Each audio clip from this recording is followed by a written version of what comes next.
It's time for the KickAround, the Ticket's weekly show all about soccer. 2 hours of HSOs on the clubs, leagues, and tournaments of the world's game. It doesn't matter if you're new to the sport, don't worry. This is the Ticket. We're just kicking it around. Now, here's two guys who still have their moms drive them to practice. Andy Swift and Peter Welton. Well, Harry Wilson has marked his territory, and he's had a go, and it's all the way in! Harry Wilson wins it for Fulham!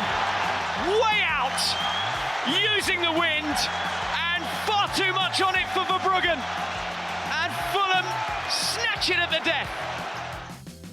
Harry effin' Wilson. Hi-de-ho, P1s, and welcome to a very special kick-around back in our natural habitat of Saturday 2 to 4 here on the Sport Radio 96.7 and 1310 The Ticket, where you, the good P1, sits around, talks the old soccer and all that implies. Hello, I'm Peter, and to my digital left, and I think this still applies to your right, as you stare lovingly into your radio or streaming device, it is the world's most interesting man in his pajamas, Andy Swift. Peter, you're not in your pajamas? It's just me?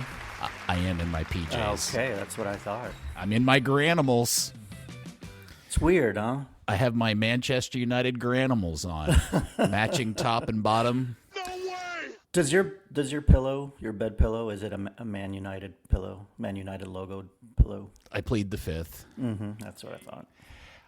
This is an interesting question. How many things do you have in your day-to-day existence that are somehow one way or the other labeled with something Liverpool on it? Meaning clothes or... like I have a Manchester United coffee mug. Yeah, Liverpool alone, probably not a lot, a couple, but if you count FC Dallas, Flamengo, that increases.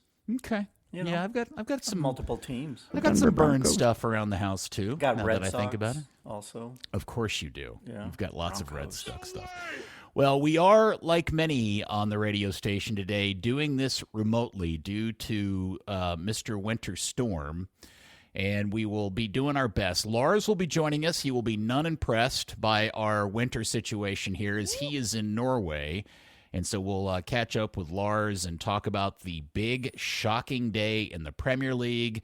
And also this last week in the Champions League. And as we lead into the final week of the group stage in the Champions League, we'll catch up all with that. We'll also do a little World Cup nerd, and then America's favorite soccer segment known as The Dribble. But we will start with the most important of all the soccer segments. It's time for... Soccer Headlines. Soccer Headlines. Soccer headlines. Thank you, Mr. Voiceover Man. Shocking news in the world of football. Bayern Munich, Andy, lost their first Bundesliga game of the season, losing today to Augsburg, who scored twice in 6 minutes to overcome a 1-goal deficit and beat the Giants 2-1. Is that Pepe's former team? Wasn't he sold to Augsburg? Was it Augsburg? Yeah, I think it was. Yeah. I think it was. Look at them. Yeah. You know what? This is on me, but I didn't realize that Bayern was undefeated so far this year. Did you? I mean, were you on top of that? I knew they were undefeated a bit ago, but I also, but I don't think I realized that it had continued this late into the season because I'm not a regular Bundes watcher, I think is what the official term is. Now they're still, I think, 11 points clear, so Yes. nothing, no real danger or anything for Bayern Munich. And then, but they wanted to repeat what Leverkusen did, right? So that's yes. fresh in their minds. They're 8 points ahead of Dortmund, by the way. do you really think they care about that over there at Bayern Munich? No. You really think that's even Just a absorbed blip in their screen? a second of a minute of their thoughts? Yeah, no. I didn't either. Something else. We mentioned this last week. And, Jay, I'm going to ask you to play this because we had a lot of different goal calls to pull from for the Open. But Harry Wilson's just blowing me away for Fulham and did it again today with that last-second free kick to win it for Fulham over, I guess it was Brighton today.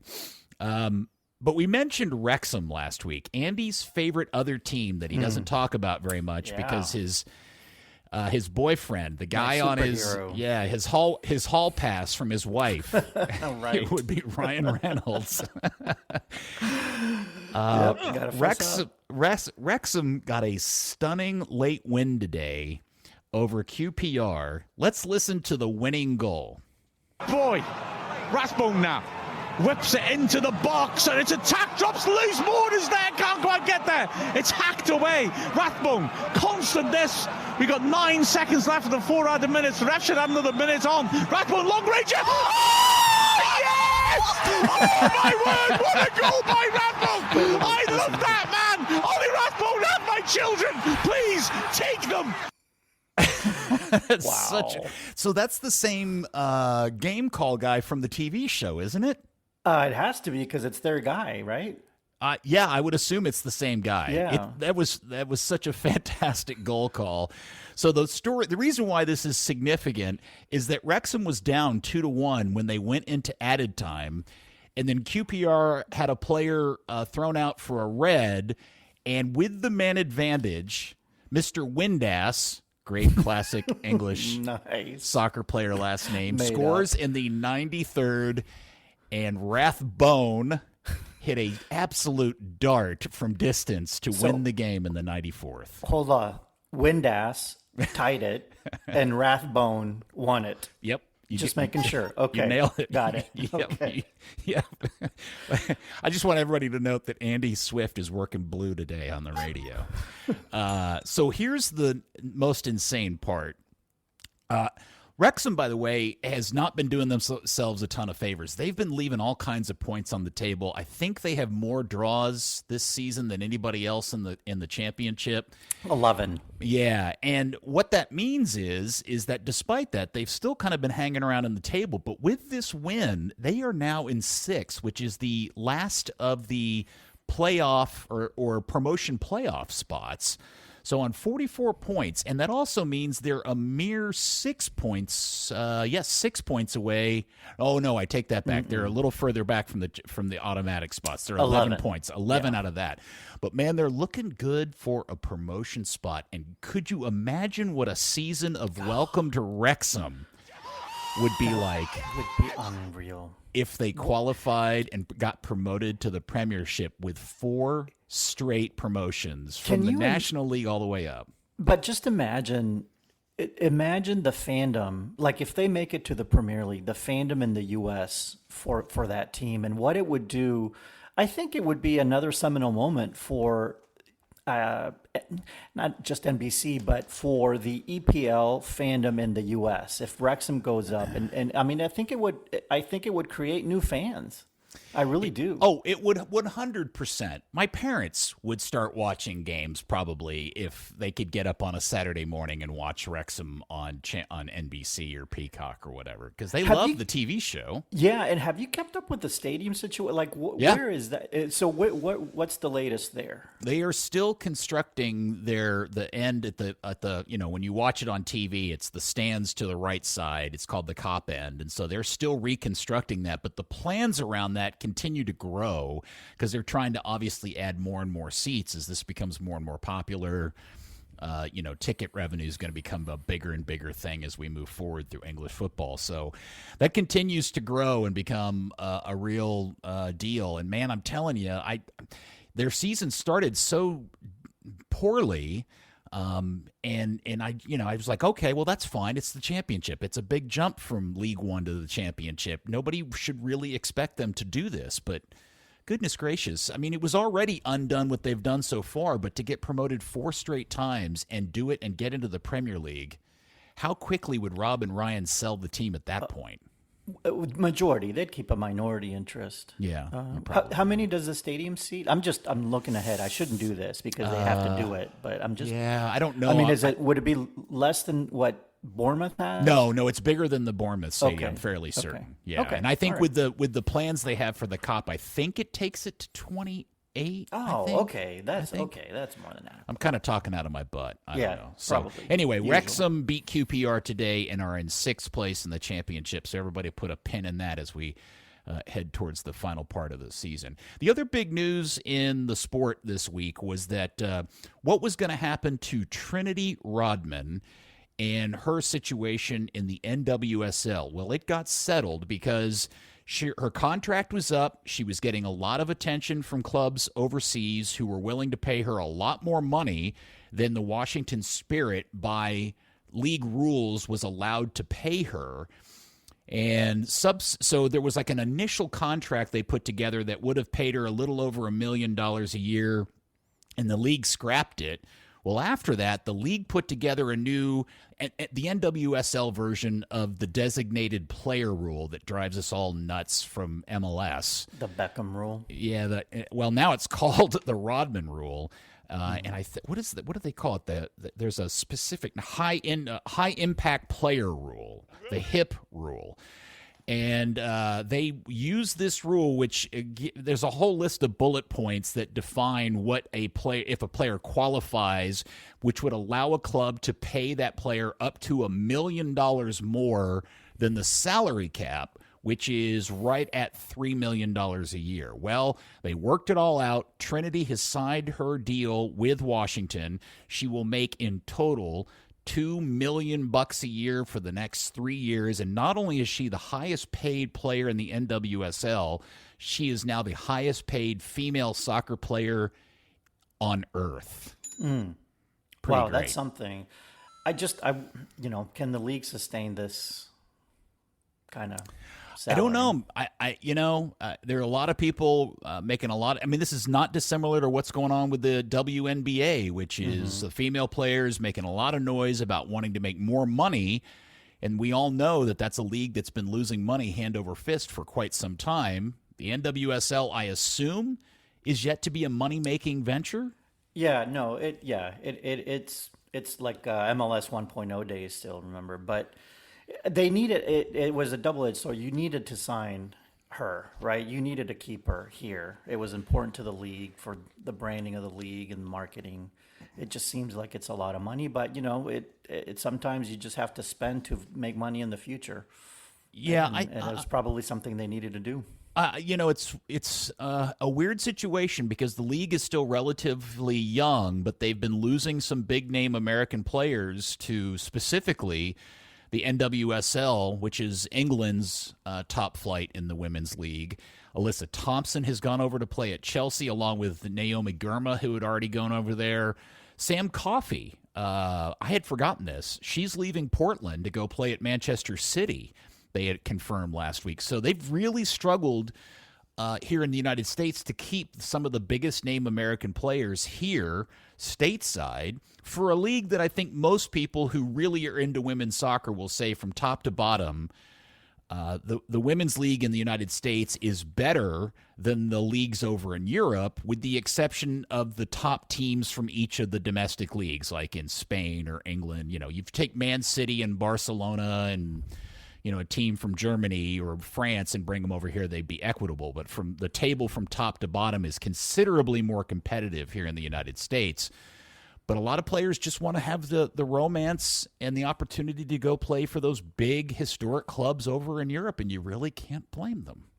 No, because they can also make a decent amount of money. I mean, it's the combination of both those things. So I think this was definitely a signal that this league needed to send. Yeah.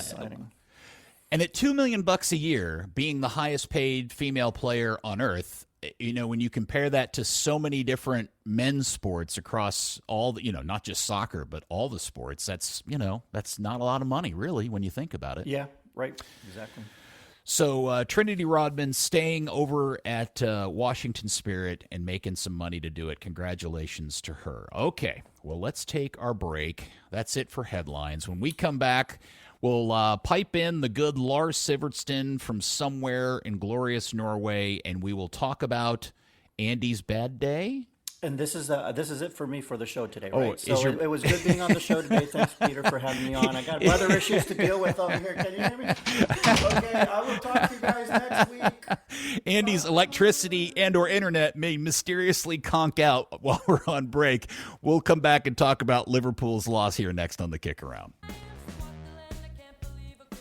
An interesting final week of the group stage coming up in the Champions League, and we'll discuss that here in just a bit on Ye Old KickAround. Welcome back. As you've probably surmised at this point, we're doing the show remotely from all of our little unfrozen hovels around the area. And to add into the fun, via the miracle of the internet, live from somewhere in equally cold but probably way more snowy Norway, it is your favorite Norwegian football journalist and mine, Lars Sivertsen. Howdy, Lars. Hello. Got the same temperature as you guys. I looked it up. About 20 Fahrenheit. Yeah. What is that in Celsius? -6 is what it is. And I was actually walking through the sort of port area of Oslo coming up to the broadcast here now. And it's a big thing in Norway now is public saunas by the sea, where you can go into the sauna and then you can take a quick dip. Now, would you believe it? Why? On a Saturday night with 20 degrees outside, the place was packed. People were getting saunaed and hanging around outside in their swimwear, and then some of them are taking dips in the sea. I think. I mean, my Norwegian brethren, they're harsh. They're hardy people. Andy, would you go for a sauna in -6 Celsius? Would you do that? No. Do you even walk outside? No. Yeah. No. You go outside. Yeah. No. Yes. I do like the cold weather. It is. I am cold weather partial, but I will not go in water in the cold weather like this. We're not going to dwell on this because it's a short segment, but I spent a year of my life living in Finland. There we had a public sauna by the lake, same arrangement. And once I went there when it was -18 Fahrenheit outside, and I went into the sauna and then into the lake and then back in. And it was so cold that when you were coming out of the lake, the water that was dripping off you, it froze right there on your skin. It was quite something. Shrinkage? No comment, Peter. Oh, sorry. Okay. Let's get into the day in the Premier League. Boy, what a result at the very last second of the last game of the day. Andy, I'm sorry, buddy. I'm sorry to do this to you. Liverpool 2, Bournemouth 3. This is, I believe I'm correct in saying, Lars, this is Iriola's first points ever against Liverpool? I'm not. I didn't know that, Peter. That's good research. I think that's correct. He looked delighted. He looked very, very happy at the end of that game. Areola looked like he'd won the title or something. And I mean, it was richly deserved in terms of the chances created in the game. Really, really dramatic. Arne Slot looked low after this game, I have to say. I mean, it was their first defeat in a while, but he looked like he was not in a good place. Yeah, Andy, I'm gonna turn to you. You are the resident KickAround Liverpool fanboy. Liverpool are winless in their last 6. They've only won 2 games in this calendar year. One was in the FA Cup, and the other was against the third-place team in Ligue 1, Marseille. The rest of it has not been good. Are you concerned about Mr. Slot's place as manager of Liverpool? Why are you trolling me? Why are you laughing and snickering when you say all those things? It's not nice.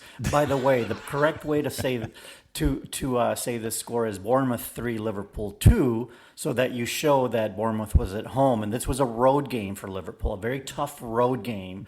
Going on the road in difficult conditions in the wind. You know, what do you expect? Wasn't it breezy?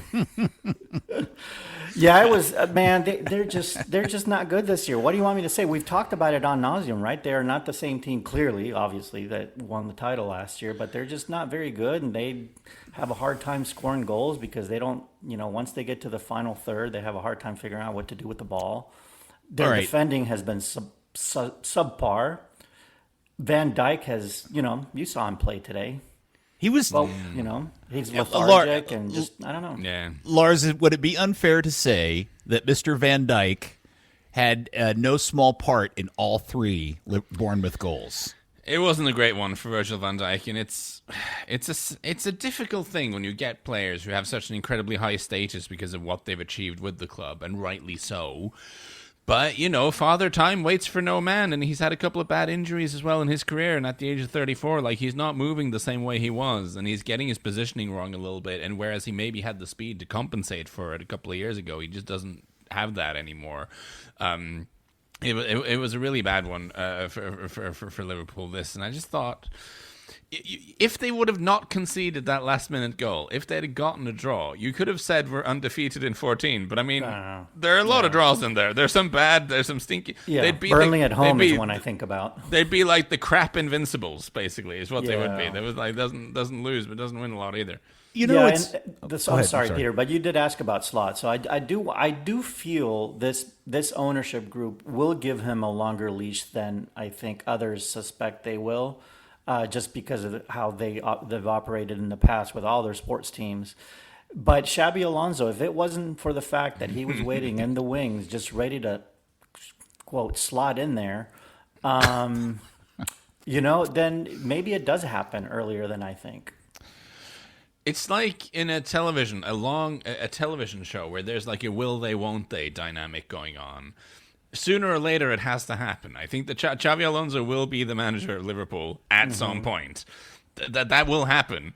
And every time he's unemployed and the current manager is not winning every game, like this question is going to be asked. And right. You just part of you that wonder, man, should you just kind of kiss and get it out the way? Just yes. just do it now. Save face. Just so we don't have Resign, to do right? We don't need to do 5 seasons of this. No, God, Lars, wash your mouth with soap. We are not doing 5 seasons of this. Maybe 5 more games, but not 5 seasons. Because I think the thing a lot of people will talk about in the aftermath is the 7 or 8 minutes where Liverpool played a man down after the first Bournemouth goal, and Gomez went out with an injury, and it took Slot almost 8 minutes to replace him. Well, but he was standing on the side ready to come in. A lot of that time was due to the fact that the referee did not allow him to come on because there wasn't a stoppage of play. So I don't think that was all on Slot. Maybe took him a little bit longer, but an injury that happens that early, you don't have players just ready to go either. You have to kind of figure things out a little bit. And I think a lot of that time that was spent with him on the sideline was just because the referee didn't have a stoppage of time to let him come in. And they probably weren't excited about the idea of putting Enzo. Also, a center back. Yes, yeah. Right. Wow. Hey, Lars, Bournemouth is an interesting story because I was really worried about them. They had gone an extended amount of time without winning any games. Then they sell off their best player. But now they've won 2 of their last 3. And Krupi Jr. looks really good. And there's some, maybe Bournemouth is going to be okay after all. I think they're going to be okay in the sense that I was never worried about this team getting relegated, but it is because of the departures that you mentioned. This was probably always going to be a transitional season for them. Like, you take a hit like that in the market, you have to rejig your team that much, you're probably always going to struggle to punch up, but there's way too much quality for them to ever get relegated. The trouble is, it's going to be hard for them to convince the coach to stay. Andoni Iraola has done a great job. He is definitely one of these upwardly mobile coaches that other big clubs like. His contract expires at the end of the season. And it's just in the nature of being Bournemouth is that you are going to lose your best players and you're always going to have to try to recruit and rebuild. And it's just an ongoing, that's just life at Bournemouth. And if you're Iraola and richer teams are looking at you, then it's going to be hard for them to convince him to stay. Bournemouth in 13th on 30 points with the win. Liverpool stay in 4th, a mere point ahead of Manchester United and 2 in front of Chelsea. So there's a pretty good chance Liverpool after tomorrow, especially with Chelsea's situation, may end up dropping out of the automatic Champions League spots for next season. All right, Lars, it's your turn. And by the way, both of you guys can pick on me and United in the next segment. We can't because they haven't lost yet. They're playing tomorrow, Peter. You're getting away with this. Okay. Lars, this actually, in the Liverpool result, as I mentioned, they beat Marseille in the Champions League, and this is also going to come into a conversation I want to have when we talk about the Champions League in a little bit. In a week where Tottenham beats Borussia Dortmund, they go on the road and they draw against Burnley, and it takes a very, very late goal just to rescue the point. What is Tottenham at this point? A very bad football team. I guess we can start there. No, I mean, you might, hey, if you're a Tottenham fan, you might think this is bad. You're 14th in the league. The XG is pretty bad. Like, you keep not winning games. But good news for you. According to Thomas Frank, they played quite well today. Thomas Frank thought the performance was good. Especially the second half. Yeah, he needed a late. Yeah, I think he called it average. The second half. Yeah, Thomas Frank. I feel like it's part of a managerial cycle when things are not going well. Is when you get to the point where the manager is talking about the game you just watched, and you go, "Hang on, did we see the same game?" That happens occasionally. There was a lot of disgruntlement from the away end at Tottenham. Several chants that I can't quote on air, but people are unimpressed with Thomas Frank. It's fair to say. They played 3 center backs. They went 3 at the back or 5 at the back, depending on how you want to see that, against the worst team in the league, statistically, Burnley, and come out of there with a 2-2 draw. Not good for Thomas Frank. And honestly, I kind of feel like this is a waste of breath, because I think this project, in inverted commas, is doomed anyway. I don't think there's a way for Thomas Frank to rescue this. I have a feeling the higher ups at Tottenham are looking at the fixture list ahead. They play Frankfurt in the Champions League, but after that, sorry to go. I know you're the fixtures guy, Peter. I know you like to do this, but I don't drop it in. No, you're good. They're playing Manchester City, then they're playing Manchester United, then they're playing Newcastle, then they've got the derby against Arsenal. They've got an awful run of 4 games here. So I wonder if they feel like Thomas Frank is maybe not our guy, maybe we want to change something. There's really not a whole lot of a point to changing it now, because whoever you put in charge temporarily is just going to get that fixture on thrown at them. Might as well give the Danish gym teacher a couple of more weeks to dig his own grave here. Lars can be so cruel. I know. There's like what had they not drawn though today? Maybe today would have been the day though, right? Maybe. Because of Burnley. I mean, it feels like such a hospital pass to whoever you put in charge temporarily. And we should just to be clear, like I think the reason Thomas Frank is essentially doomed at Tottenham isn't even the results. I think it's because what he's trying to do is not a good concept for this team. They're not even attempting to pass the ball. Like, it's long balls and set pieces, and this is fine if you're the coach of Brentford, but you're not the coach of Brentford anymore. All right, but if you fire him and you bring in somebody different, with the injury list and the missing players that Tottenham has at this point, what really is somebody else going to do differently with this squad and get a different set of results? I mean, he started Basuma and Conor Gallagher in the midfield today. Yeah, that's pretty good. Conor Gallagher is a good midfielder. He just got there. Yeah, I mean, what a different coach could be is maybe tell them sometimes you should pass the ball to someone wearing the same color shirt as you. I mean, that's a thing that should occasionally take place on a football match. I love bitter Spurs fan Lars. I love it. So bitter. I mean, so bad. It is. You don't always have to knock it long. You don't have to always try to win a set piece. You know, sometimes you should try to pass the ball. It's an exciting new concept that should be explored. By the way, let's see. Do you realize that Spurs is first in the Premier League by goals scored by defenders? Van de Ven and Romero being the 2 goal scorers for Spurs today. So out of the 2, Van de Ven feels kind of random because he's scoring a lot of goals, but they all like sort of balls that drop for him in the box.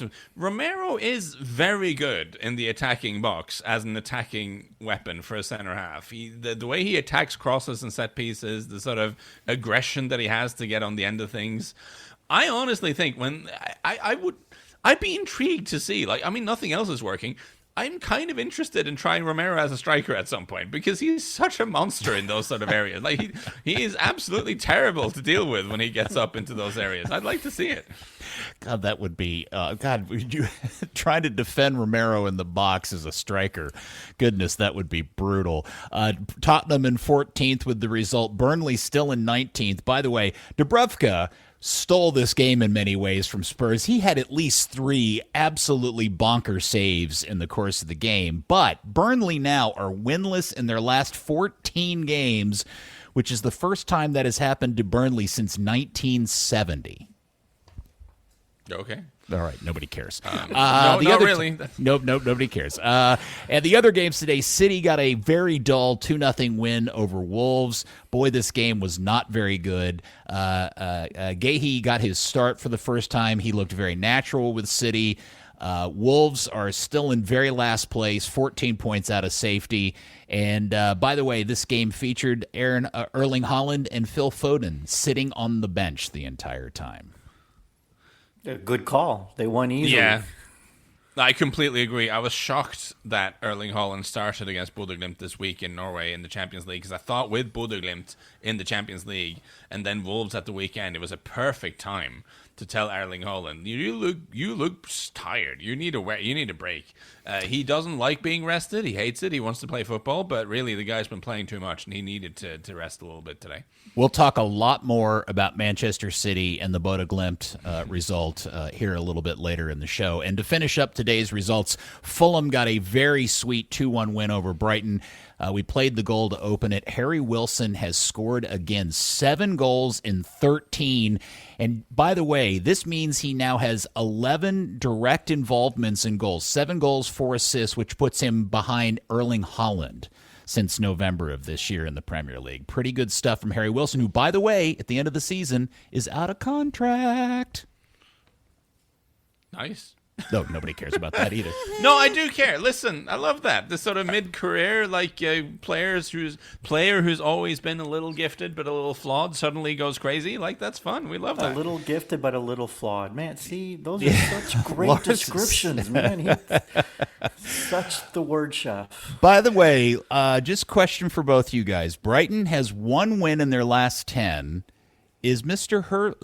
Herzler in trouble at Brighton? Doogie Howser, MD? Yeah.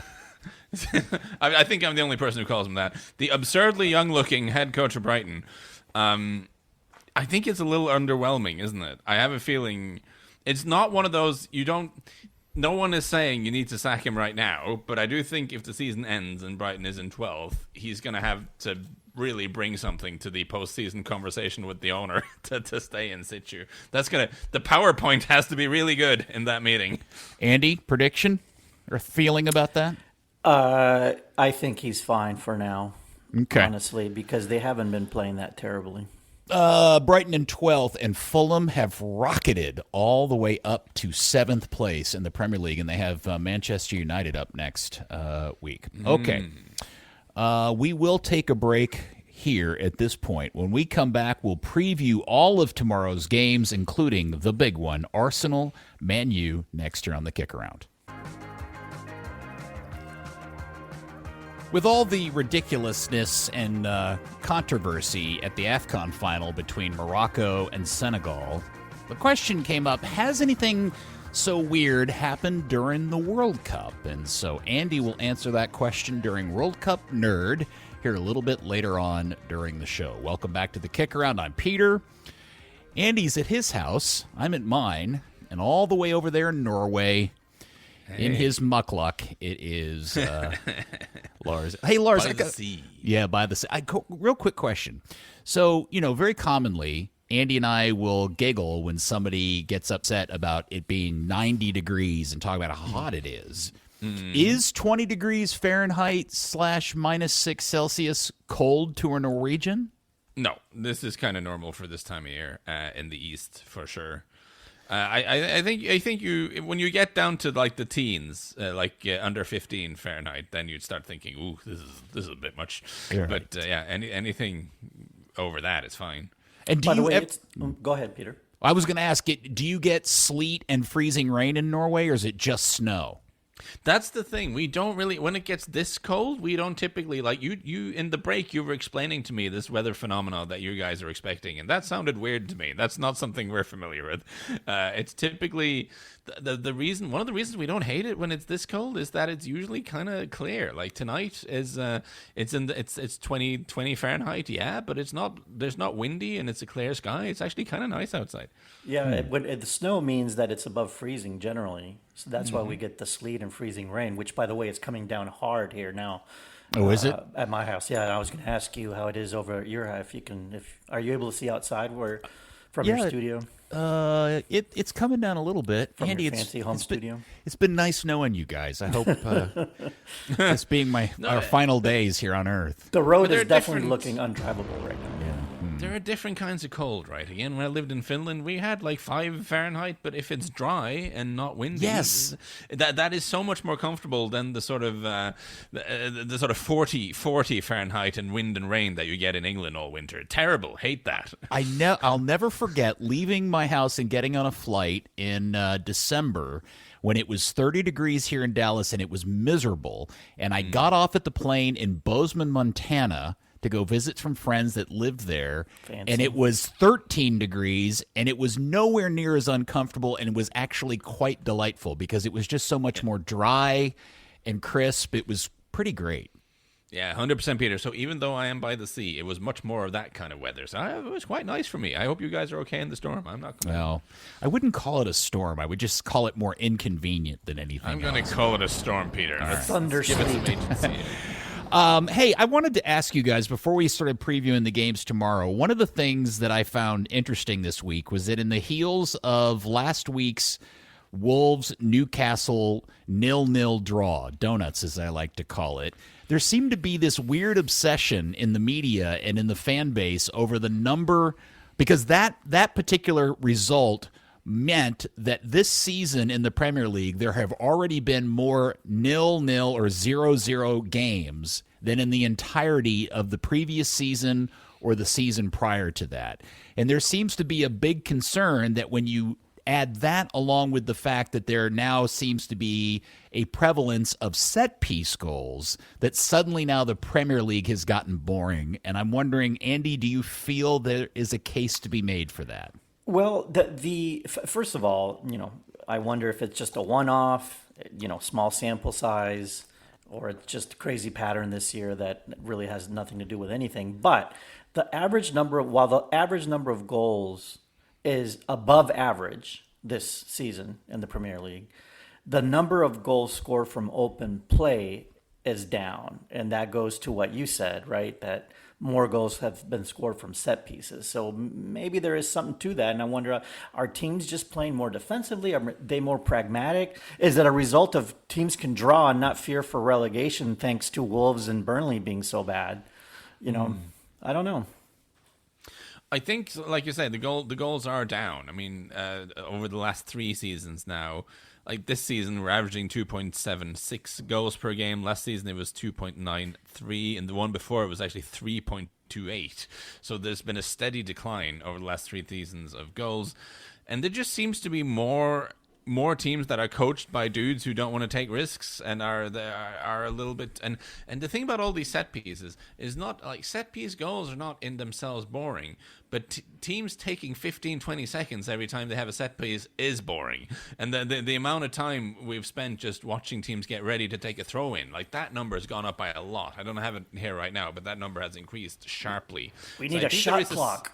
You know what? kidding. Yes, that Kidding, is something. no. I think that's something people are going to start to ask for, because we're spending too much time waiting for someone to like dry the ball and take a long throw in. Like that kind of stuff is not fun. There is a real sense that, okay, in a competitive sense, this is an interesting season. We have still just about a title race.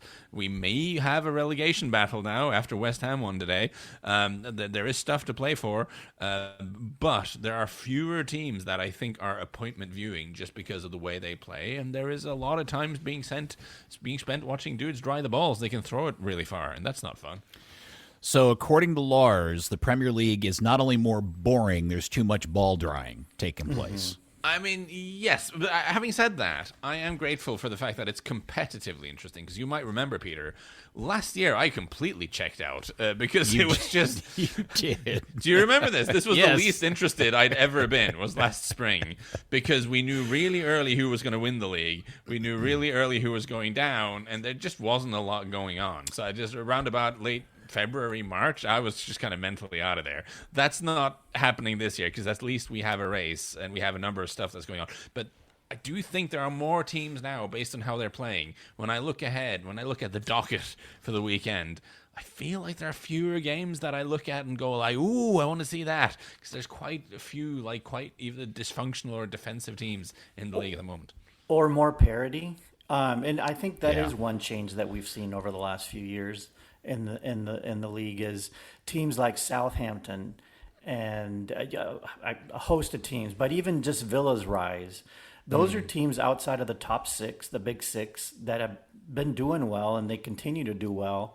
And it's just, I think there's a legit fight now for the top 4 spots. I mean, if it not for the league title, but for the 4-5 top spots, more teams are competing for those that we've seen in a long, long time over the last 2 or 3 years.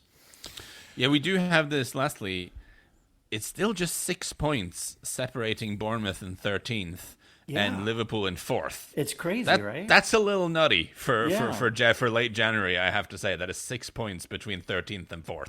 It's kind of interesting, competitively at least. Yeah, it'll be even more interesting after this weekend. Tomorrow there are 4 games.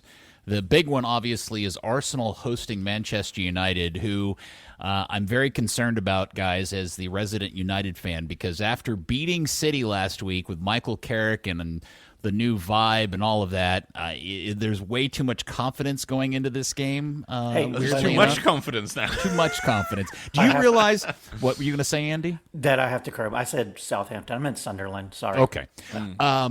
I was going to mention. So there's like everything on in the numbers and the stats are all indicating that Arsenal should win this game with ease. The fact that they have the best record at home, they're on a great streak.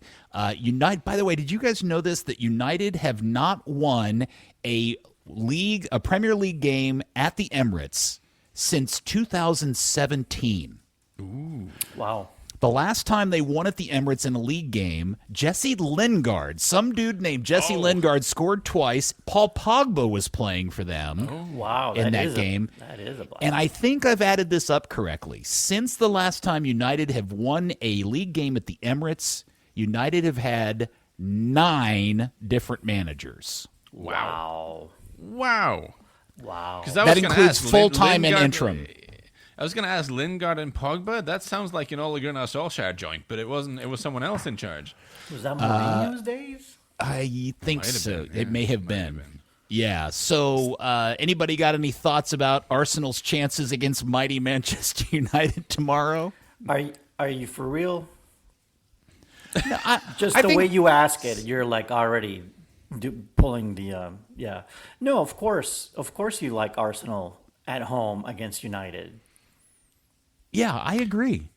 I'm inclined to listen. You're the better, Lars. Yeah, I haven't. I'm staying clear of this game from a betting perspective. But what I can say is, what United did really well against City is something that we have seen them do well on occasion during this troubled post-Ferguson era, which is counterattack. That is something in this period when they've not been very good, they've always had a couple of performances. All of these guys, like Mourinho, Amorim, Ten Hag, Solskjaer, Van Gaal, like they've all beaten both Manchester City and Liverpool, I believe. Like they have these games, United, where they counter people. The thing about Arsenal is they're really good defensively. They don't give away dumb like they're really well organized, and it makes them sometimes a little less fun to watch than you'd want the sort of champions like the will-be champions to be. But they're so solid, they're so organized, they don't take too many nonsensical risks. I do think they should be able to nullify that counterattack, but we also saw with Arsenal is that they are sometimes a little conservative. You remember the home game against Liverpool a couple of weeks ago, against the Liverpool that were missing important players, not in great form. They walked away with a 0-0 draw and seemed kind of happy with that. So that conservative streak, I mean, it wouldn't shock me if United managed to grind out a draw here. You know that Arsenal is farther from United, or United is farther from Arsenal, that's a better way to say it, than they are from West Ham United. Ooh. Even though they're in 5th. I mean, which is crazy. I think it shows. Oh, you mean in terms of points? I see what you mean. Yeah. I mean, there's 15 points between those. Yeah, that's crazy. But the goal difference. So I just think it's more about Arsenal and 50 points than it is United in 5th at 35. But it does mean that there is parity, because if United with 35 is in 5th, it's just that jumbled mess. Arsenal have conceded just 14 goals in 22 games so far. Like, they are so good defensively, and it's not always a party to watch, but it's that solidity which I think will carry them to the championship, and it's that solidity that I think makes them a little bit harder to catch on the counter the way United managed to catch City last time out. Yeah, Arsenal's goal differential at home is plus 21. Yeah. Pretty crazy. All right, tomorrow, the other games, an interesting one is Aston Villa and Newcastle. Newcastle in 9th, Aston Villa in 3rd. Is the XG monster catching up to Aston Villa, Lars? Yeah, I think it might be happening. Just one win in the last 4 in the league for Villa now. And, crucially, Boubacar Kamara is injured. And I think their midfield anchor, Kamara, is... I would argue their most important player, maybe Rodgers, the way the hot streak he's been on with his shooting. But Kamara is so good in that holding midfield role. He is now injured for a prolonged period of time. Villa have been running hot all season in terms of converting an unusually high number of chances. I have a feeling this is when it starts to turn, especially they're going away to Newcastle, who we know are a very, very strong home team. So I listen, it's a dangerous thing to start, but Newcastle have lost only one game at home since September. Like, they are very, very strong up in the northeast, and it just seems like things are just about to turn for Villa right now. And then the other 2 games, Brentford is hosting Forest, and Palace. Man, this is the weirdest time to be a Palace fan, guys. Between all of the success they have achieved for the first time in club history over the course of the last year and how bad it has turned in the last 2 weeks, they host Chelsea in a London derby tomorrow at 8 a.m. So Rosenior, with a chance for him to continue his winning ways with his new team. And his weird... there's just something really weird, Lars, about that guy being the manager of Chelsea. It just doesn't... It feels very unstable to me. It's that big LinkedIn energy that he has, you know? I mean, I'm sure everyone will have seen his line so far. I mean, he said something about how the word manage... It's actually like it's man and age. So what you're doing is you're aging men, which is the most sort of it seems David so unfair Brent, to pick on him for that. No, you know what? It's not unfair because he is an adult and he said that out loud in front of a camera, and that means we get to pick on him for Lars it. does not forgive. But Lars, after you were on the show, I think it was last week, you mentioned this about him. I did some research. I went in and looked at past interviews, and he's a very quirky and interesting individual for sure. But he is...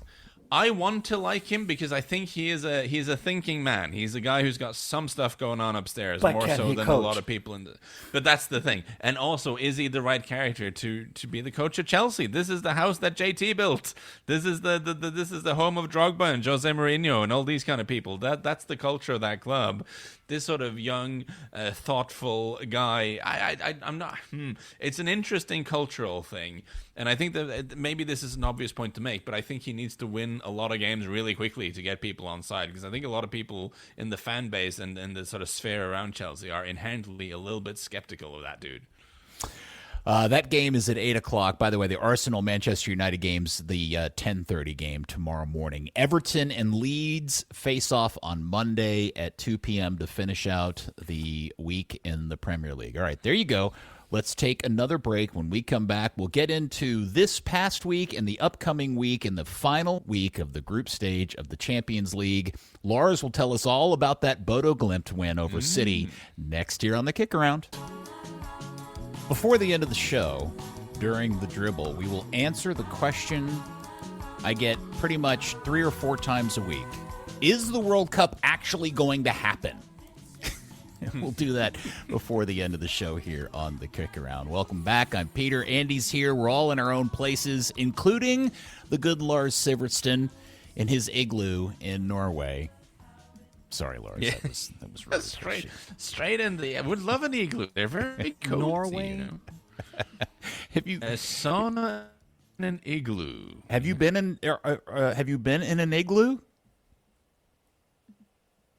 Lars? I have been in an igloo, yeah. No, it's not... Yeah, I have been in an igloo, but really, it's not something that we make just for the fun of it. I mean, this was definitely like it was a school trip type of thing.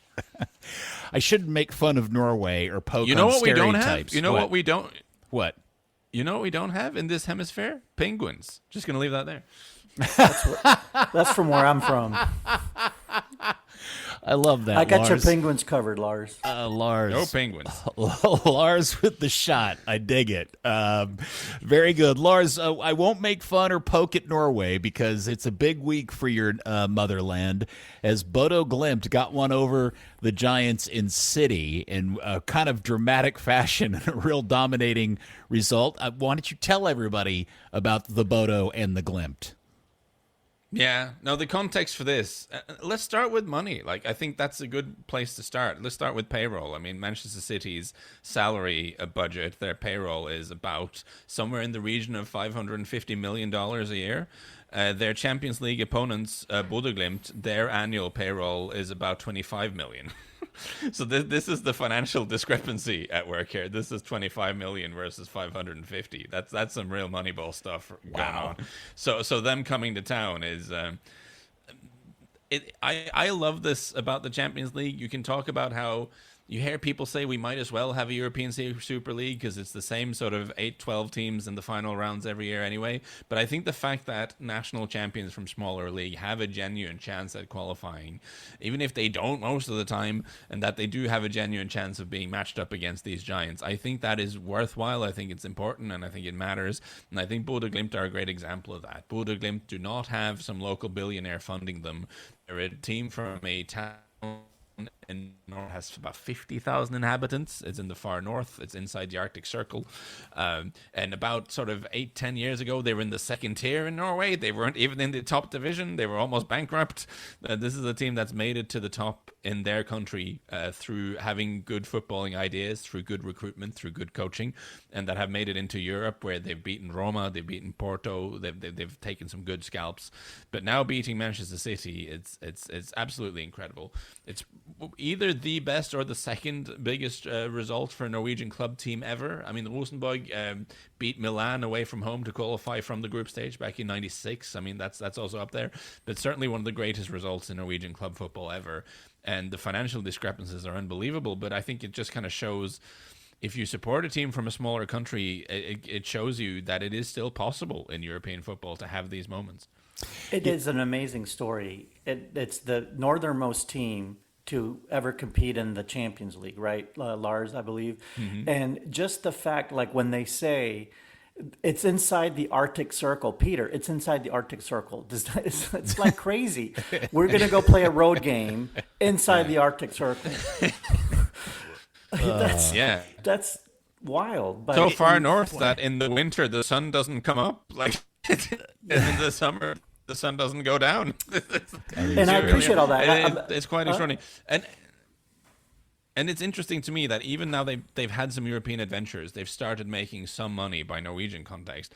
The team are still usually mostly, they haven't bought any big names in a Norwegian context. I mean, what they've spent some of the money on is bringing some guys back, because they've had some players who have been successful with Bodø who have gone abroad and have not enjoyed their time as much abroad and brought them back to the north of Norway. Jens Petter Hauge, who scored that beautiful goal where he skipped past Rodri and put it in the top corner. He's been to Milan, he's played for Frankfurt, but in the end he didn't quite like it abroad, so he's gone back north. and this is so it's a team of it's not quite like an expendable sort of ragtag bunch of guys, but it's a team completely without superstars, which is all about the collective, all about the group. And they're quite sort of innovative. They do stuff like meditate. There's a lot of meditation going on. They have a retired fighter pilot doing mentality coaching sessions with them. Actually. Saunas. I'm sure that they have a fighter pilot who actually saw active duty over Libya not that long ago, doing mental coaching for them. So embracing various types of it, and it's really giving them results. The cherry on the cake was that they just didn't beat any big team from Europe. They beat City and Holland. I think that's the crazy thing, right? Is that Holland's homecoming, aside from national team games he plays there, but club homecoming, and they get that big win. And what the coach said after the game, okay, he didn't say that they were comfortable, because that wouldn't be entirely true, but he said that City were not that physical. And that's an interesting thing because they lost to Tottenham in the Europa League last season. Tottenham, obviously, not as good a team as Manchester City, you would say. But what they really struggled with in the doubleheader against Tottenham was the physicality. All the sort of 6-foot-plus guys who would just bash you, just go straight at you and fight. Yeah, and that was a real shock to them last year. And in fact, they changed the way they train to emphasize the physical stuff more because they realized, okay, to do well in Europe, we're going to have to be a little stronger. When they came up against City were trying to do the City thing of passing them to bits, and they were like, no, we can deal with this. And if City had been putting crosses into the giant Holland into the box all day, that would have been much harder. But City decided not to do that. Just to put it into perspective, their salary wage bill is essentially only like $1 million or $2 more than the top level MLS team for 2026 in LAFC, just to kind of put that into perspective. All right, Lars, in the Champions League, we are approaching the final week of the group stage. And with all the conversation we've had already today about how the Premier League is kind of in a weird state in terms of lack of goals and 0-0 draws and Liverpool losing today and Tottenham struggling to get a draw after having good weeks in the Champions League, here we sit with all 5 Premier League teams in the top 8 of the Champions League. Obviously, Arsenal's the only team that is automatically going to qualify for the knockout stage. But you could end up, with a good result for City, you could end up with all 6 with City falling into automatic in the knockout rounds. And I'm not sure what that means in the scheme of things in terms of the powerhouse nature of the Premier League versus the rest of Europe. I think it means, again, without being a bore here, I think it means the English clubs have the most money, with a couple of exceptions. I mean, you can't really get away from that. But that hasn't proven to be the differentiator in a while. Like, it's not like the English teams have dominated the Champions League of late. No, where they have to some extent, but I want to tie this to so that the annual football finance analysis from Deloitte came out recently, which showed that in terms of revenue, of the top 10 clubs in the world in terms of annual revenue, all of the so-called top 6 in England are there. 6 of the 10 are English clubs. It's Real Madrid, Barcelona, Bayern, and PSG, and then there's Liverpool, City, Arsenal, United, Tottenham, and Chelsea. The wealthiest clubs around, and you don't have to look too far down the list to bump into Aston Villa, Newcastle, West Ham, and so on and so on. There's a lot of money in England, and money doesn't always equal success, but it sure helps. The money has been there for a bit now in the Premier League over the other leagues, but I think a more recent development, and maybe we're seeing the fruits of this now with this recent table, is that the coaching is also now all headed to the Premier League. Money went first, the players went first. Certainly good coaches were there, but I think we've seen an influx of good coaches, good managers go to the Premier League, more so in the last couple of years than we have before. Okay.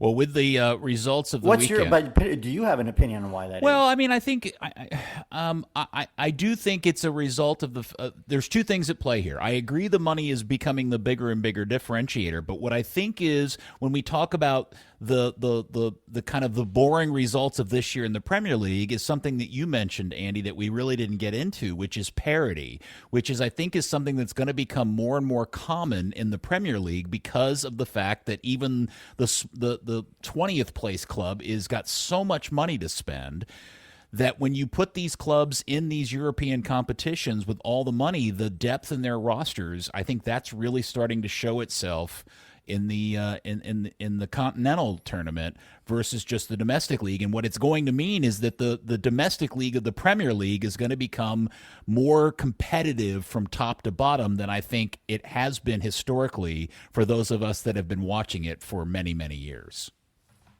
Yeah. Mm-hmm. So money. At the end of the day, money.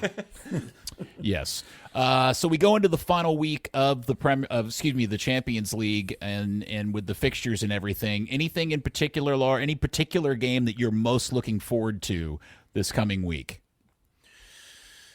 Borussia Dortmund going away. They're going away to Atletico Madrid. I would like for them to win and get something. I mean, Napoli are playing Chelsea. Napoli are not guaranteed to go through. They're kind of fighting for their right to continue being in this tournament. They're one of the probably the biggest team that's at risk of going out or are in real big trouble. Napoli, the reigning Italian champions. So them going to Chelsea, I think, is an interesting game to look out for.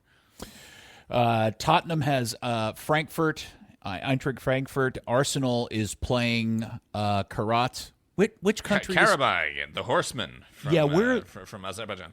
Azerbaijan, right. So they've got that There's a game. whole political thing there that we don't have time to get into, but you can look up the Karabakh team if you want on your own time. You should do that. Liverpool's playing Karabakh. Mm-hmm. You said, I thought you said no, Arsenal. Arsenal is playing Karat Almaty. Kairat, sorry. Thank you. Yeah, where are they from? Almaty, that's even further away, but at least they don't have to go there. Almaty is very far away. Karabakh is also quite far away. Are they both Azerbaijani clubs? Almaty is in Kazakhstan, which is Kazakhstan. Okay. So I'd say Baku is about a 5.5-hour flight, probably going on 6, depending on how it works out. Almaty is even further. These are long travels for European teams. Yeah, Kazakhstan. Yeah. European teams are not used to having the travel distances that you guys have in domestic U.S. sports. They freak out a little when they have to fly the equivalent of across the continent for you guys. And we'll finish it up with kind of the most interesting of the games, interesting games involving a Premier League team. It's Newcastle and PSG because Newcastle is in 7th, PSG is in 6th, but they're also in a situation where if one of those two teams to lose, there's a pretty good chance that somebody else below them will win and knock them out of the automatic spots into the knockout stage, and they'd have to go to that goofy playoff coming up. So keep an eye on that particular thing. Those games take place this week. Lars, were you going to say something? No, just you say goofy playoff. I think of it more as like, Not that some of them have to play the goofy playoff, but the best teams get to skip it. It's like you get to skip around. This is how I look at it. The flight London to Almaty is 8 hours, by the way. So that is in fairness, that is a trek. That is for a midweek game, that is a trek. So, but they are at home, so it's irrelevant. But I do like the fact that we have these outposts. I think that again is a real enrichment to this European tournament, that we have a club from Kazakhstan, that we have a club from Azerbaijan, that we have a club from the Arctic Circle. That's tremendous. Yeah, I think that I like this format for that very reason. Interesting. I was going to ask, Andy, where your Swiss model meter was sitting at the end of the group stage. Because I've heard a lot of kind of dissension about it this week, and like people are thinking some of the games have been really boring.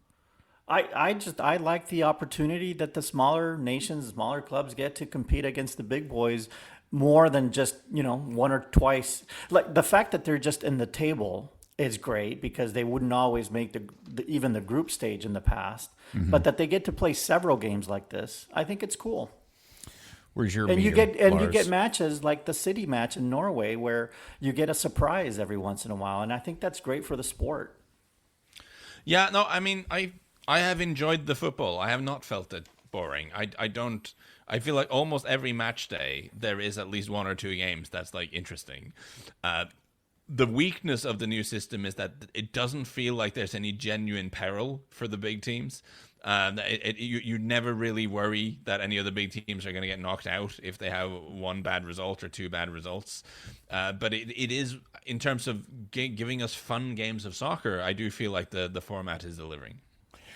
Holy cow, we are running late as I look at the clock. My bad. No, it's not your fault, Lars. It is 100% my fault. Good job, Peter. I am effing this goat. So, all right, here we go. Lars, thank you so much for your time today and your insight and your expertise. We love you, and we're so excited to have you here this summer for the World Cup. Anytime, guys. So looking forward to coming to Dallas, doing the show, seeing all of you. It's going to be so much fun. Good stuff. Andy, when we come back, let's do Andy's favorite new segment, World Cup Nerd, next on the KickAround. Will Andy and I die MLS cupless? ChatGPT has answered that question, and I'll explain that. Why? Is he calling for the end of the world? What? Yeah, before the end of the show. Welcome back to the KickAround. Thanks again to Lars for checking in and for the last several segments. That's a lot of fun. But that music tells us it's time for our favorite new weekly segment, World Cup Nerd. And I'm going to tie in last week's story that happened in the AFCON final between Senegal and Morocco. Obviously, the final was played in Morocco. There was lots and lots of controversy. If you've been living under a rock, basically Morocco lost the game at home to Senegal, who scored a winner in added time, but not before all kinds of ridiculousness took place in terms of Moroccan ball boys trying to steal the Senegalese goalkeeper's towel because it was wet and rainy, and so there was a backup keeper trying to keep them from that, and there was like there was just weird stuff going on the sideline. That unto itself was inexcusable.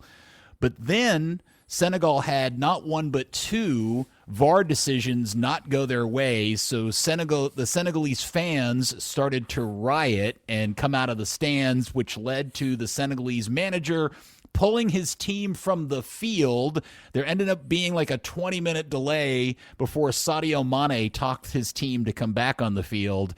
And then the most ridiculously poorly taken penalty kick for Morocco took place that was easily saved. Was that done on purpose or not? I don't know. Ultimately, Senegal hit that goal in the deep added time of like the 22nd minute of added time, and they are the African champions. And while that was all going on, I thought to ask myself this question: has anything ever even close to this level of controversy ever taken place during a World Cup? Andy, has it? And the answer is yes. We've gotten something pretty close to that. 1982 in Spain, the World Cup in Spain. France and España. France and Kuwait are playing a group stage match. And France is leading 3-1 around the 75th minute. And then Kuwait, though, is pushing for a second goal. We should note that Kuwait drew with the Czechs in the first match. So it's a tight group. England was part of that group as well. And this is the same France team that had Platini as captain that lost to Germany in PKs in the semi. So along with Brazil, they're probably considered the best team of that World Cup. They just didn't happen to win it. Italy won that World Cup. So Kuwait is pushing for a second goal, and France goes on a counter and scores. And it looked like some of the Kuwait defenders hesitated at one point and kind of stopped for a split second because they might have heard something. France goes on. They don't stop. The French players go on, keep the ball, and go on and score, and the referee allows the goal. Some of the Kuwait players start arguing that they heard a whistle, but the referee hadn't blown a whistle, and they probably came from the stands. So at that point, the Kuwait players start walking off the field because the brother of the Emir of Kuwait, he was attending the game, the brother was, he ordered the players off the field. And you see, like, if you watch video, you can see video of him standing up in his seat and gesturing for the team to come off the field. So the brother of the emir of their country is telling them to walk off the field. They all walk off the field. Then you see their coach gesturing to the emir's brother. His name, you want me to tell you his name? His name, in case you're wondering. Sure, why not? I was wondering. Yeah, it's Sheikh Fahad Al-Ahmed Al-Jaber Al-Sabah. Okay? Well, that sounds burdensome, but yeah, we'll just call him the emir's brother. So the coach points to him and says, "Hey, can you come down here and just kind of sort things out for us?" So the emir decides to go down field level. Now, he doesn't have a credential. He just gets up from his VIP tribune seat, walks down on the field. Security, police, they all just open up. No resistance, because this is like an emir walking on the field. And he went up to the referee, who was Soviet, by the way, just to add to the mystery here. He whispered in his ear, and then he just walked off. And just like that, what did the referee do? He called for a drop ball, no goal. Whoa. So after he awarded the goal, the players walk off. Oh, no. Yes. So then the French coach, the famous Michel Hidalgo, he just goes nuts. And, of course, he gets a red card. So now the French are all up in arms. Finally, play is restored, kickball. France goes on, and they score another goal. They eventually win 4-1. But FIFA did give the referee a lifetime suspension after that. Really? So, yeah, Soviet referee. Yeah, it's interesting. Anyway, yeah. That's a fantastic story, and I didn't realize that it happened in the World Cup before. But watching this happen this last week with Senegal Because I was frustrated that Senegal, I felt like they got away with something by leaving the field and going to the locker room. They went to the locker room. I mean, that's nuts. They went all the way to the locker room. Yeah, I mean, the referee has the right to abandon a game, but it also depends on the tournament, I assume, Andy, and the role that you play for CONCACAF as a match official. I guess you come into play at that point. Yeah, and for a final, you will have African continent, their confederation officials there making calls as well. They can override the referee in a final in an official competition like this. But I think FIFA is now looking, and I don't know if they're working with the African Confederation. They are looking at this because there is a provision that says that if what you do from that perspective, if you walk off the field and delay the game by a certain amount of time, it can cause the opposing team harm, sporting harm. And so what Morocco is arguing, and I think they're wanting this match overturned and the result overturned. They're arguing that the effects of that delay, which was extensive, as you mentioned, caused them to not play well following the delay. They missed the PK and then gave up the winning goal, and their argument is it was all caused by the delay. Yeah, well, I would say that was exacerbated by the fact that the delay preceded a fact there was going to be a penalty kick. And before we go, my question to you is, did he miss it on purpose, or was the delay the thing that caused him to miss it so badly? Right. Did the Moroccan players feel like, because we have to say what happened on the field. Senegal had scored a goal, the game-winning goal, minutes prior, that goal was called back because of a foul. It was a foul. Very soft foul. Very. Referee blew the whistle before the play was even over. They didn't allow the play to proceed and then let VAR decide. So that was bad. And then a few minutes later, he calls his PK in favor of Morocco. So there's some that feel, well, Morocco knew that this was all a joke and the fix was in or whatever. I don't know. I don't think he missed on purpose. You saw him cry after the game. I think he had real emotion. I don't think so. I saw some cases being made that could sell me on the idea that there had been some sort of agreement to miss the PK, but I also feel like that would be, man, I don't know how you would answer to the rest of your teammates if that was the case. Yeah. Unless you were told to miss it or something like that. None of that makes a lot of sense. Well, it was high fine drama. I hope we don't. I hope we don't have something like that happen in the World Cup coming up this summer. No, it's rare. It's rare. Yes. Well, when you get so angry that you just huff and puff off the field, that's a bad sign.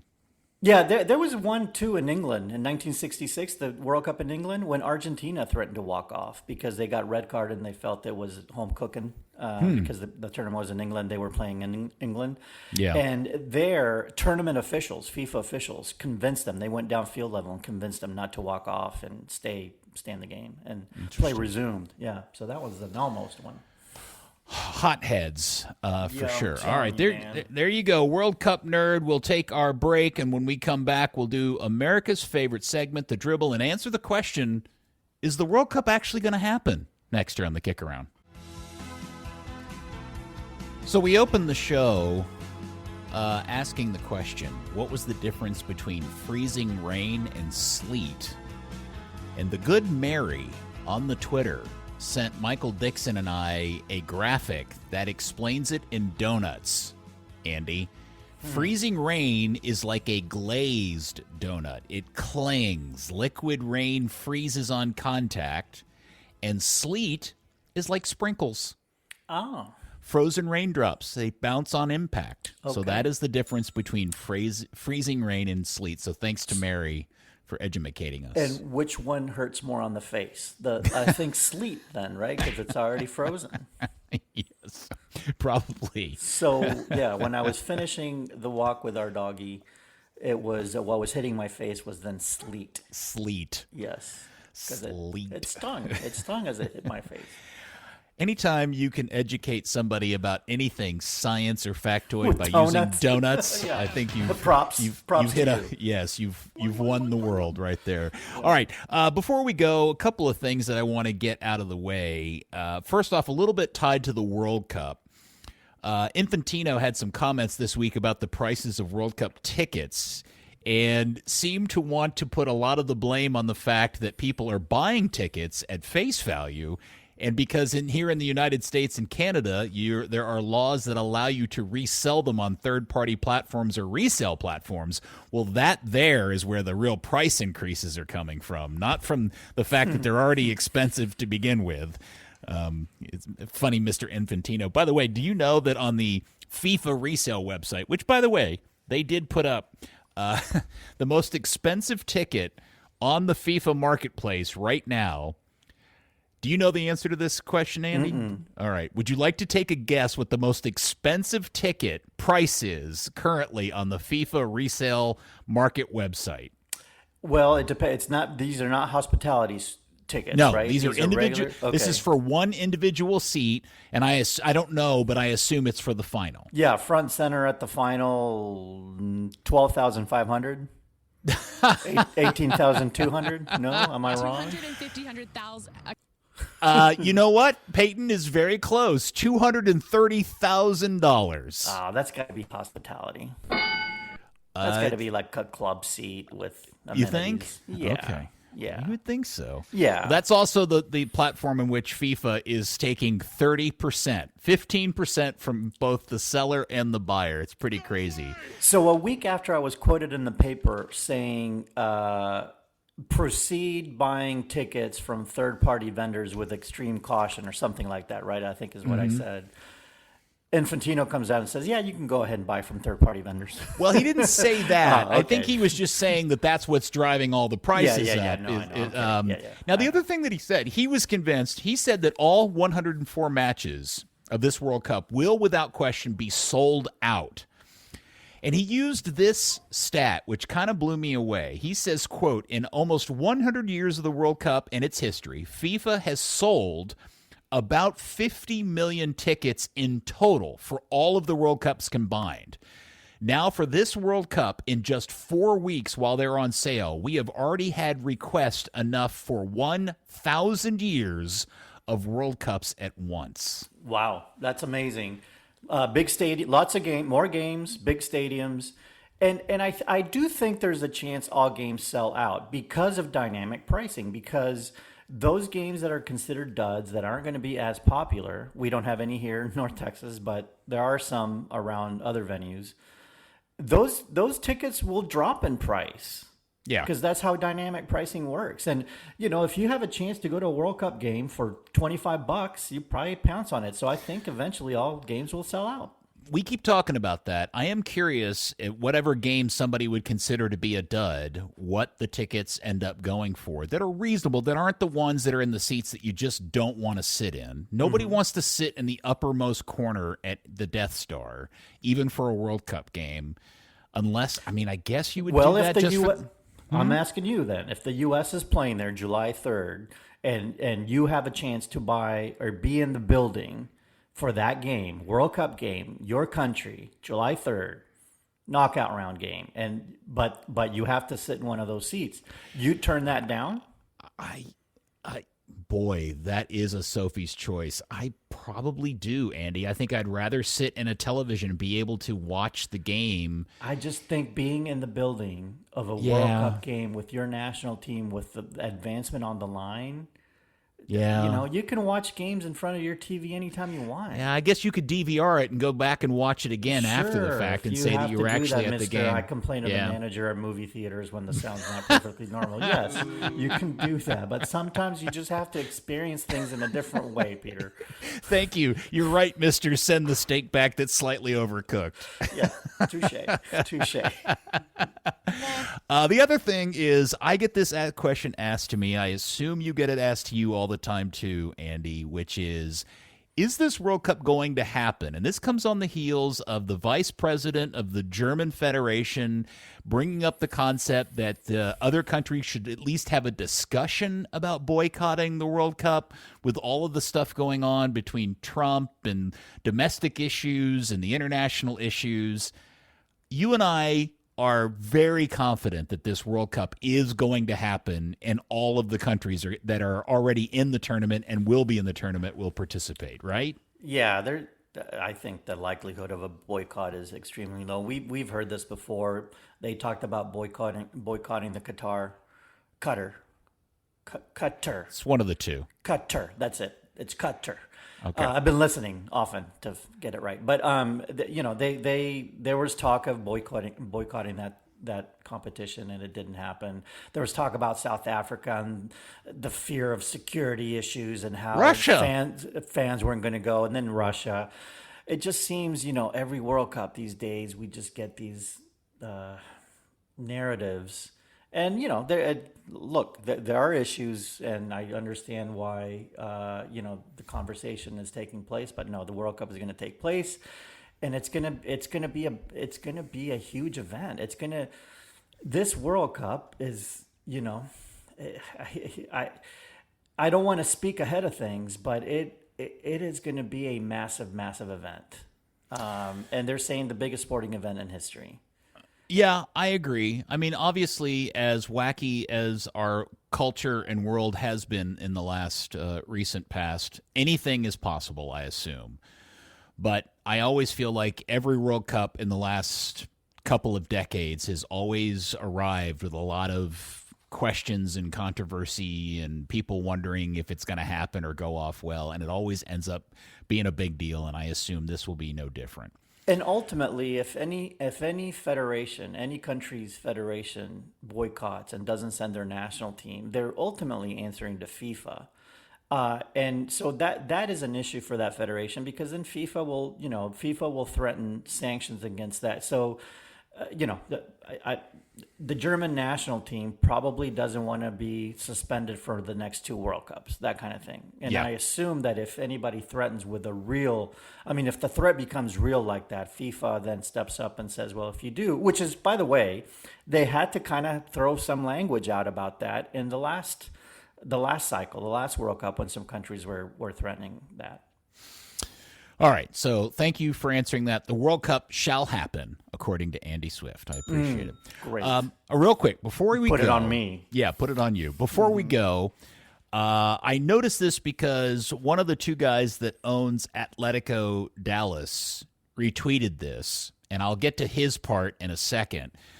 But in this tweet, somebody put into ChatGTP, who's going to win the next 50 MLS Cups? Oh, my. 50. So through the year 2070 something, I think is what it was. Yeah.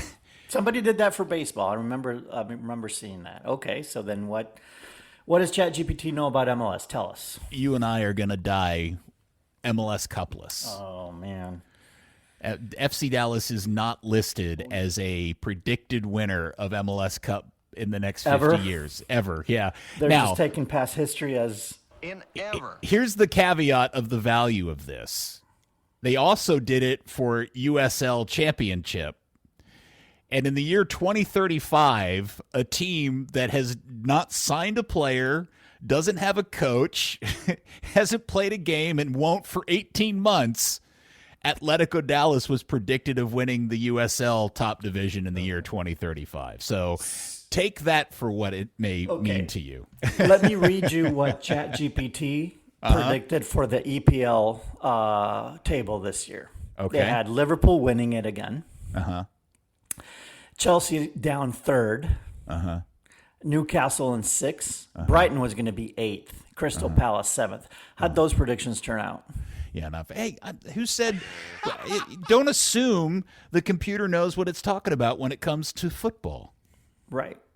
Soccer. Listen to us. Wait, no, don't do that either. I'm looking at our predictions. Yeah, don't do that either. Listen to Lars. Lars is usually pretty close. Yeah, you should absolutely listen to Lars. Yes, thank you to Lars for checking in and helping out today on the show. Thank you to Dixon for doing tickers, and thank you to Jay King for producing, and thank you to dear sweet Connor, who is pulling yeoman's work. Has been here all day while everybody else gets to do the show from home in their pajamas. So thank you, Connor, for doing that. I do believe we'll be back again next week. So P1s, join us then, and have a fantastic and safe week out there in the terrible weather. P1s, we love and adore you. As you know, go on out there, get stuck in, and win your 50s. Broadcasting live from the TXU Energy Mothership at Victory Plaza, hard by the AAC. This is Sports Radio 96.7 and 1310, The Tick. KTCK AM Dallas Fort Worth, KTCK FM Flower Mound, a Cumulus station.